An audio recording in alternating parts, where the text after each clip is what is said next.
Selanjutnya kiriman email yang akan saya sempurnakan. Kiriman ini datangnya daripada seorang lagi pendengar kita yang berkongsi pengalaman. Dan kali ini datang dari seorang pendengar bernama Juwita. Juwita adalah seorang penduduk yang tinggal di Marine Parade. Dan waktu kejadian yang menyeramkan ini berlaku, beliau sedang berlari-lari anak dekat kawasan East Coast Park. Dan kisah ini berlaku sekitar pukul macam tadilah tapi ini awal lagi sikit, 3 lebih pagi. Kata Juwita, beliau kalau keesokan hari tidak bertugas memang suka berlari-lari anak seorang diri. Kalau ajak suami saya memang tidak pernah kisah pun, malah kisi dia akan tarik selimut terus tidur.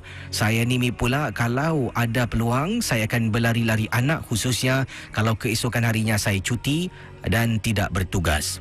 Jadi kata Juwita, malam yang dimaksudkan berlaku, saya sedang berlari-lari anak tapi bukan di tempat jogging track di kawasan East Coast. Kisi tahu tak, di East Coast ni kan ada satu road, ada satu jalan ni, dan dekat jalan itulah saya berlari-lari anak dari rumah saya Marine Parade. Dan sebenarnya saya ni berlari anak dekat tepi jalan memang tak banyak kenderaan. Bila saya berlari-lari anak di sana, nak dekat sampailah tidak begitu jauh daripada kawasan Big Splash.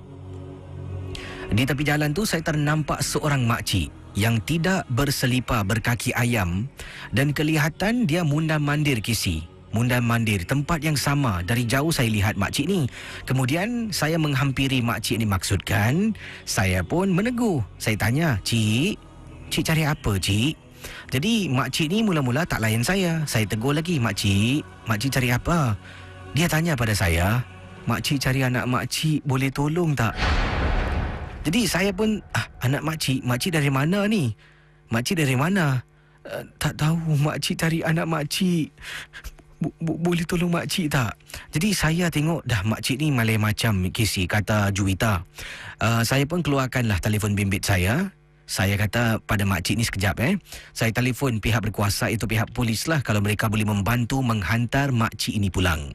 Kemudian sedang saya berbual dengan polis untuk minta bantuan lah, untuk dapat patrol car datang untuk menghantar makcik ni pulang. Sebab memang makcik ni berada di tempat yang berbahaya. Kalau dia tak nampak kereta yang lalu boleh langgar dia. Jadi sedang saya berbual, dah kasih arahan tempat kawasan mana, saya pun toleh ke belakang nak tanya makcik ni tinggal mana. Bila saya pusing kisi, makcik yang tadi kelihatan hilang begitu saja.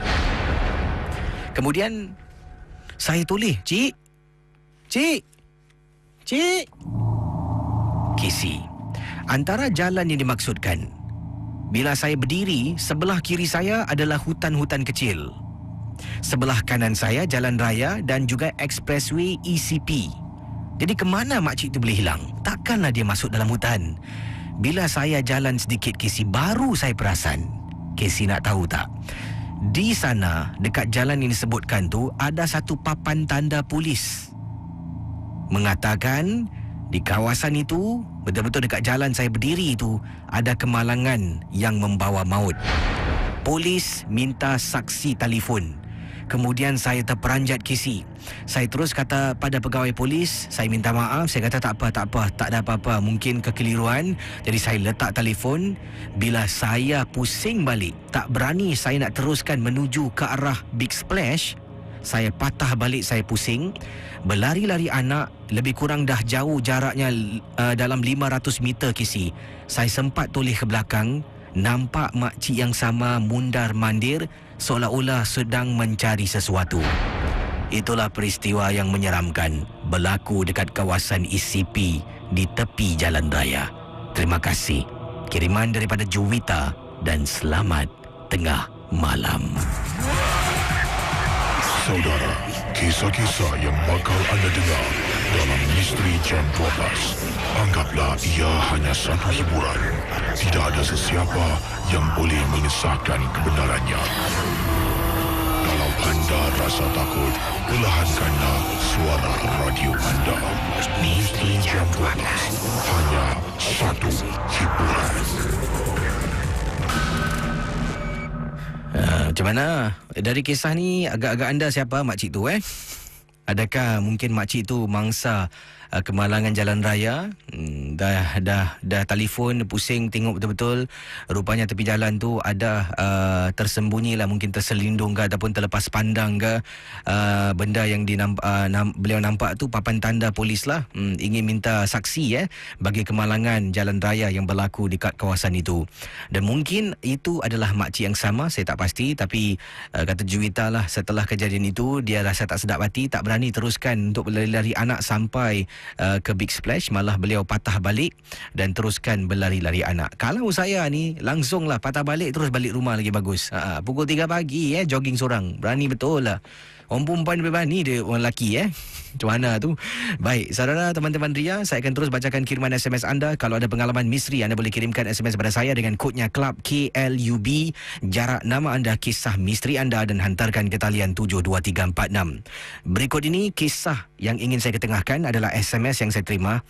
Bila saya tadi menderas kiriman SMS-nya, wah, saya boleh bayangkan apa yang berlaku. Mungkin kalau saya cerita, anda mungkin boleh pejamkan mata, anda bayangkan anda dalam situasi pendengar berikut ini. Kita teruskan Misteri Jam 12. Misteri Jam 12. Ria 897, saya akan bacakan pengalaman yang menyeramkan berikut ini berlaku di salah sebuah estet perumahan di kawasan Kalang. Peristiwa ini dikongsi sama datangnya dari seorang wanita namanya Sharifah Alwi yang berkongsi pengalaman yang menakutkan. Saya tak akan sebutkan nombor blok kawasan Kalang ini, tapi katanya, Casey, tolonglah ketengahkan peristiwa pengalaman menyeramkan. Blok yang saya tinggal ni dah banyak kali, Casey, dapat berita-berita yang menakutkan. Bukan dari saya, malah dari jiran-jiran yang lain pernah menceritakan. Dan hairan, Casey, penduduk-penduduk di luar kawasan rumah saya pun tahu. Tak semualah. Sebab kadang-kadang bila saya kunjungi rumah kakak ipar, rumah adik saya, mereka akan tanya, betul ke blok engkau ni ada gangguan? Jadi saya terperanjat. Benda ini mungkin dah berleluasa, tapi entahlah sejauh mana kebenarannya. Saya belum lagi percaya sampailah saya terkena gangguan yang dimaksudkan ini. Bayangkan, Kisi, waktu itu sekitar pukul 12.30 malam. Saya sebenarnya baru turun kolong blok rumah saya, pergi ke kedai kopi berdekatan dengan rumah saya untuk beli supper, jamuan makan malam ni. Sebab terasa lapar dan suami saya sedang nyenyak tidur, nak ajak suami tak boleh bangun. Jadi saya keluar malam-malam kesorangan. Saya ni memang, Kisi, memang sangat suka tidur lewat sebab saya merupakan suri rumah sepenuh masa. Kadang-kadang katanya di sini saya dengan suami lah akan turun makan di kedai kopi berhampiran dengan rumah saya. Tapi waktu itu saya bekal bungkus makanan yang saya pesan untuk pulang ke rumah. Bila saya keluar dari rumah, tidak ada apa-apa benda yang ganjil. Jadi saya turun ke bawah, saya pergi ke kedai kopi, saya beli satu nasi bungkus, kemudian saya pulang. Dalam perjalanan saya pulang, saya boleh teringat, Kisi, adik saya cakap, kakak ipar saya cakap, dan juga adalah teman-teman di blok yang sama menceritakan tentang sesuatu yang berlaku. Casey, apa yang mereka ceritakan berlaku pada saya pada pukul 12 lebih tengah malam. Saya sedang menunggu lift. Lift turun ke bawah, pintu lift terbuka, Casey. Saya nampak ada perempuan berjubah hitam. Mukanya, Casey, punyalah pucat. Lidah terjeli keluar, mata terbeliak tengok saya. Casey, nak tahu tak? Itu adalah makhluk yang dipelihara, dikatakan oleh seorang bomoh yang tinggal di blok yang sama blok dengan saya. Saya tidak pernah nampak bomoh yang disebutkan. Wah, kata Juwita. Benda tu berdiri melihat saya, Casey. Casey tahu tak? Mukanya, katanya, Casey cuba bayangkan. Topeng makhluk ataupun hantu barongan. Matanya terjojol terbeliak, lidah terkeluar dan ada taring. Macam itulah wajahnya dengan berjubah semua hitam merenung ke arah saya yang sedang nak naik lift. Apabila saya nampak benda tu, saya terus terpekik seketika. Lift buka lama, saya tak boleh bergerak, Casey. Seolah-olah benda tu menghantui saya, mengawal pergerakan saya. Dalam hati, cepatlah tutup pintu lift, cepatlah, Casey. Hampir beberapa saat pintu lift terbuka, kemudian pintu lift tutup. Baru boleh saya bergerak selepas pandangan saya tersekat dengan pintu lift.